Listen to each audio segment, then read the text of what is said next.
Well, here are 15 people paddling in sync. It is an amazing job. The cox, the person standing in the back, calling the pickups, steers the boat, paddles if he can. The first few strokes are short and deep strokes. They just get the boat up, moving a little bit out of the water. You've got the coxswain in the back yelling out the cadence. Bring it up 1, 2, 3, 4, keeping them all in rhythm. And you'll see it in the replay how these boats depend on a unified stroke rate.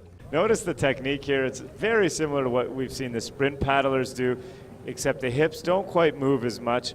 I always found it extremely difficult to hop from a C1 into a war canoe because you're waiting for that lower half of your body to help drive the boat forward, and it doesn't really help that much. It's more just an upper body, lower back, abs.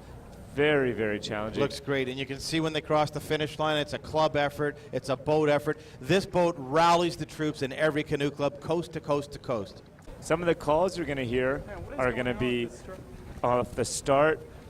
It'll be start 1, 2, 3, 4. They're getting everyone together. If anyone's out of stroke, the boat is far less efficient. And then during the race, you'll hear long, and that's when the cox wants everyone to reach that little extra inch. The boat is moving at top speed.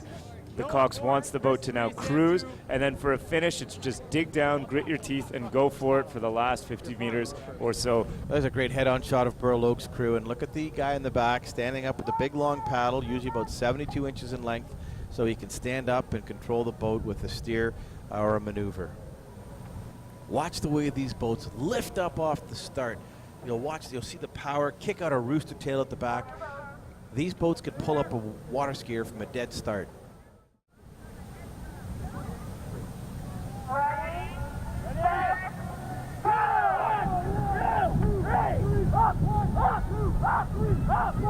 You can see the way Adam Oldershaw in black there had to flip his paddle over, and that's what's called a plug. He's helping to steer the boat. You don't want to do that if you can help it, but sometimes you have to. If this boat starts going off in the other direction, you've got to bring it back.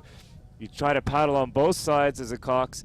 It's a lot of fun, but it is very challenging, and there's a lot of pressure as a cox too. You do not want to be the cox responsible for a boat leaving its lane and getting disqualified, because that is 14 angry athletes that you have let down. It's a lot of responsibility, but they all do it with great pride. Look at the wake these boats throw off.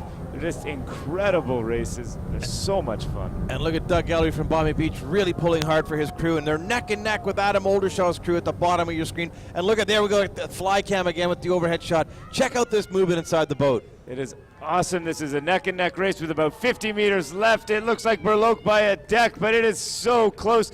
Look at how in sync that boat is. I love these overhead shots, and at the line it is Burloak by a quarter of a boat over Balmy Beach. Great, great racing.